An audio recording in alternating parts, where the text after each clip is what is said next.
Hello बच्चों, कैसे हो? उम्मीद करता हूँ अच्छे होंगे। आज काफ़ी दिन बाद वीडियो आ रहा है।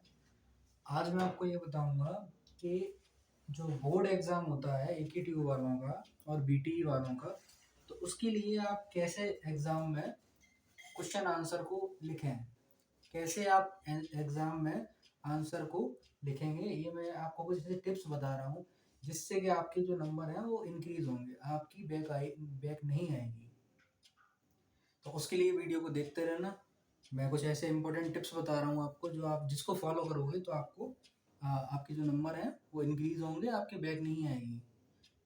ध्यान देना।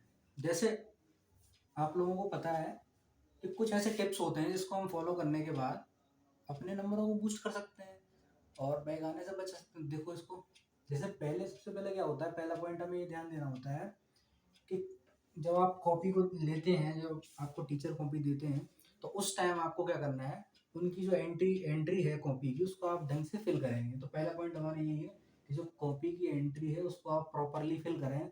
उसमें जो रोल नंबर वगैरह और जो पेपर आईडी, पेपर कोड, जो भी चीज़ उसमें आपको फिल करनी है उसको आप प्रॉपरली फिल करेंगे, कोई मिस्टेक आप उसमें ना करें।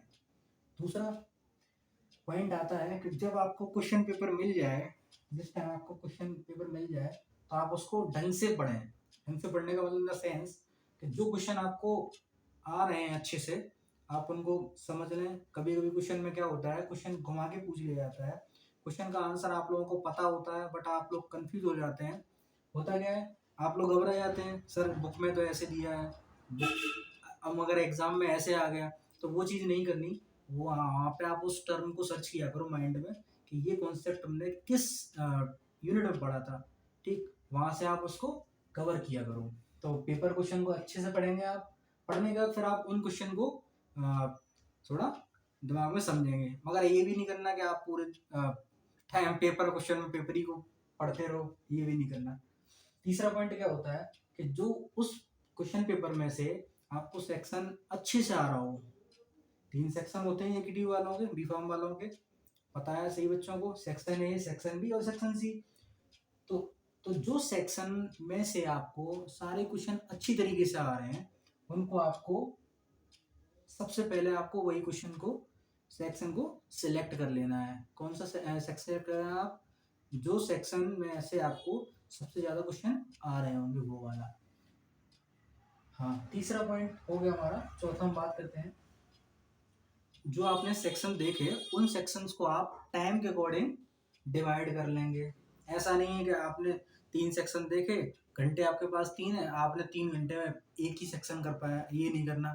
तीनों सेक्शनों को आपको पर्टिकुलर टाइम फिक्स कर लेना है। एक वॉच लेके आना सिंपल सी, और वाटर बोतल साथ लेके जाना, पानी की बोतल, जिससे कि बच्चे कभी कोई टाइम मैनेजमेंट उनका बिगड़ जाता है, पानी पीने जा रहे हैं या कहीं और, उसके लिए फिर आप पानी और घड़ी की साथ लेके जाए।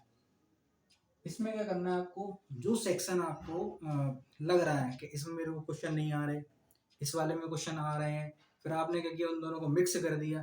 ये काम भी नहीं करना कि सेक्शन ए का एक क्वेश्चन आ रहा है, सेक्शन सी के सारे आ रहे हैं, तो सेक्शन सी वाले में से ए को कर दिया, ए वाले में सी को कर दिया। ये गलती नहीं करनी है बच्चों को। बच्चे ये काम कर देते हैं जिस वजह से उनके नंबर कम हो जाते हैं, फिर वो कहते हैं सर बैक आ गई, 2 नंबर से 3 नंबर से बैक आ गई। तो सेक्शन को आप टाइम मैनेजमेंट कर लेंगे। सेक्शन ए मेरे को मान लो आधे घंटे में करना है, 2 नंबर वाले क्वेश्चन आधे घंटे में कर लूंगा। सेक्शन बी मेरे को 1 घंटे में करना है, सेक्शन सी मेरे को 1.5 घंटे में करना है। ऐसे करके आप अपना टाइम का मैनेजमेंट कर लेंगे।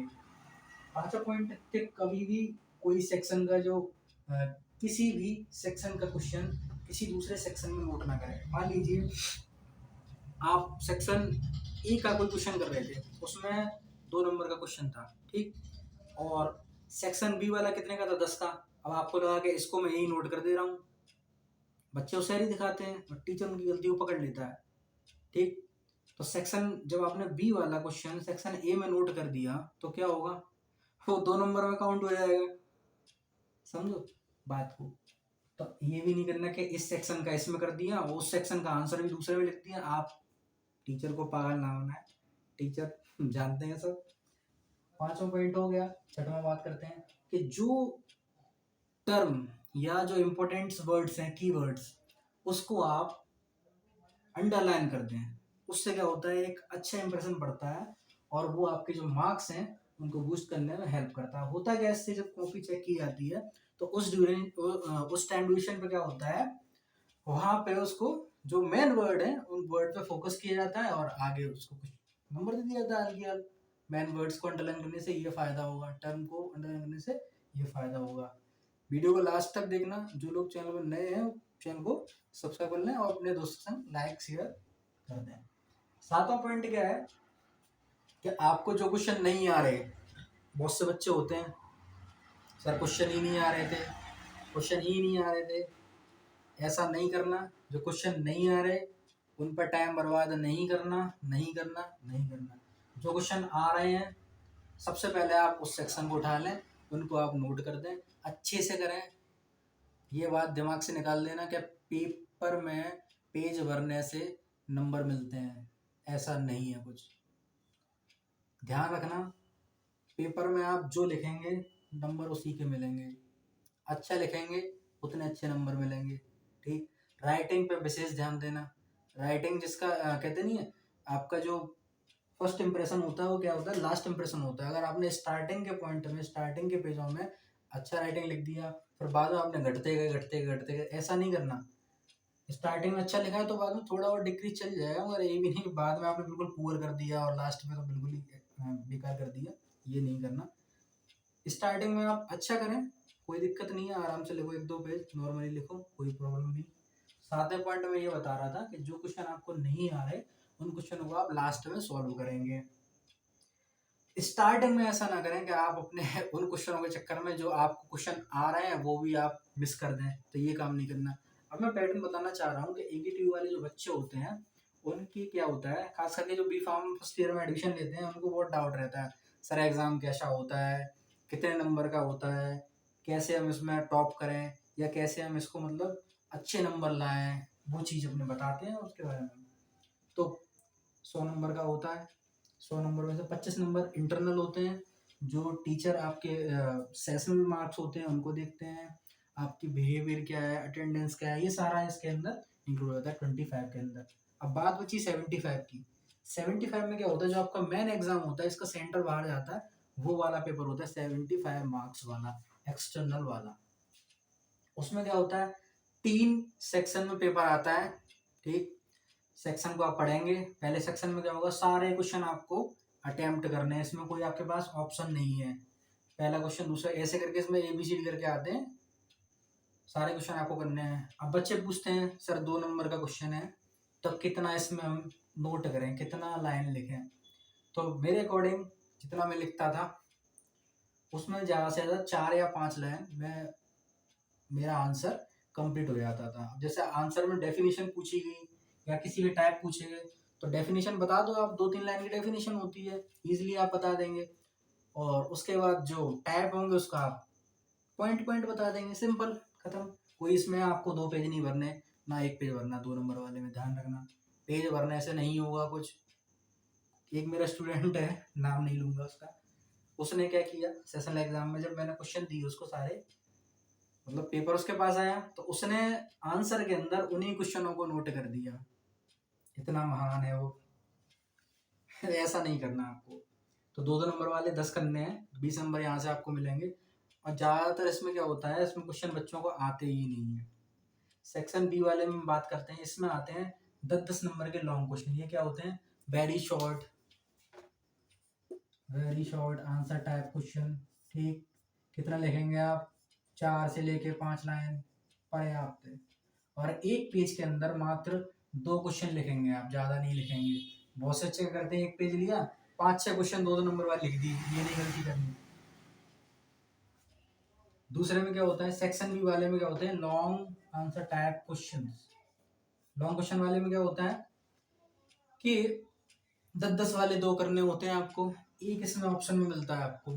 तो इसके लिए बच्चे पूछते हैं सर इसमें कितना लिखूं, तो इसके लिए आप कम से कम आपका जो आंसर क्वेश्चन पूछा गया है उसमें, उसके अकॉर्डिंग आपका लगभग लगभग 4-4.5 पेज में मेरे अकॉर्डिंग हो जाना चाहिए। कभी कभी क्वेश्चन मेरा बड़ा होता था तो मैं भी इसमें 7-7 8-8 पेज भर के आता था। जैसे एनाटॉमी होगी तो एनाटॉमी में क्या होता है, स्ट्रक्चर होता है, उसके पर्टिकुलर टाइप्स होते हैं, उनके फिर फंक्शंस होते हैं, उसको हम क्या करते हैं लिखते जाते हैं। तीसरे में क्या करना है हमको, तो इसमें एक ऑप्शन मिल गया, इसमें कोई ऑप्शन नहीं मिलेगा आपको सेक्शन ए वाले में। और ये कौन सा पैटर्न बता रहा हूँ मैं, AKTU बोर्ड का पैटर्न बता रहा हूँ, जो बी फार्म वाले बच्चे होते हैं उनके लिए बता रहा हूँ। तीसरे वाले में क्या करना है हमको, 7 नंबर के क्वेश्चन होगा, 5 क्वेश्चन करने हैं, 2 क्वेश्चन इसमें ऑप्शन मिलते हैं, 7 वाले 7 आएंगे, आपको 5 ही करने हैं, जो आपको अच्छे से आ रहे हो आप वो करेंगे। ठीक, 35 नंबर यहाँ हो गए, 20 यहाँ हो गए, 20 यहाँ हो गए, टोटल 75। जितना आप अच्छा लिखेंगे आपको उतने ही बेटर मार्क्स मिलेंगे। और वीडियो को आप लोग लाइक नहीं करते, चैनल को सब्सक्राइब नहीं करते तो कर लेना। और अब एक ये भी तरीका है, बच्चे कहते हैं सर क्वेश्चन कैसे लिखूं, तो सबसे बेस्ट जो मैं फॉलो करता था वो आपको बता रहा हूँ कि लिखने के लिए सबसे बड़ा मैंने डाला सेक्शन बढ़िया राइटिंग में। जो भी आपने स्टार्ट किया, बी ले लिया मान लीजिए आप, तो बी डाल दिया 2-3 लाइन में कम से कम, जिससे कि उनका फोकस रहे कि मैंने सेक्शन बी स्टार्ट किया। अब क्या करना आपको, मान लो उसमें 3 क्वेश्चन थे, 1, 2 और 3, आपको दूसरा वाला आ रहा है, मान लीजिए तीसरा आ रहा है, दूसरा वाला अच्छे से आ रहा है, दूसरे वाले का आप क्या करेंगे, ऐसे डालेंगे आप क्वेश्चन नंबर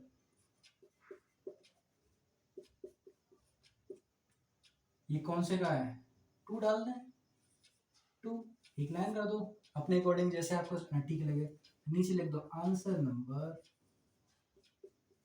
2। यहाँ से अपना आप स्टार्ट कर दो, जो भी आपकी डेफिनेशन वगैरह हो, 2-3 लाइन डेफिनेशन देंगे आप, टाइप देंगे उसके, क्लासिफिकेशन देंगे उसका, और जो भी मटेरियल हो आप सारा उसमें ऐड कर देंगे, एडवांटेज है डिसएडवांटेज जो भी पूछा गया उसके अंदर, वो ऐसा नहीं अपनी मर्जी से लिख दिया, ये नहीं करना। अब नेक्स्ट क्या है, दूसरा क्वेश्चन हो गया, तो जो आपका खत्म होने का हल्की सी 2 लाइन कर दो, काम खत्म, बड़ी नहीं करनी, छोटी छोटी करनी। फिर नेक्स्ट क्वेश्चन के लिए फिर हम यही करेंगे, दूसरे वाले नेक्स्ट पेज से। बच्चे क्या करते हैं, मान लीजिए 4 लाइन नीचे की रह गई, उनने क्या किया, नया सेक्शन वहीं से स्टार्ट कर दिया, या नेक्स्ट क्वेश्चन वहीं से स्टार्ट कर दिया। गलती ये नहीं करनी, ठीक, क्यों नहीं करनी, उससे क्या होता है, मान लो 2 नंबर का क्वेश्चन था, फिर आपने उसमें सेक्शन बी वाला पार्ट कर दिया, तो 2 में ऐड हो जाएगा वो, ठीक, ये गलती नहीं करनी। बच्चों का ये बताते हैं मेरे को, सर 1 नंबर से बैक आई है, 2 से बैक आई है, तो वो यही रीजन होते हैं, ध्यान रखना। तो ऐसे करके आप लिख सकते हैं, और अपने जैसे आपको भी सुटेबल लगे वैसे। मैं तो यही करता था। वीडियो अच्छा लगा हो तो लाइक कर दो, और ऐसी वीडियो आते रहेंगे। Thank you.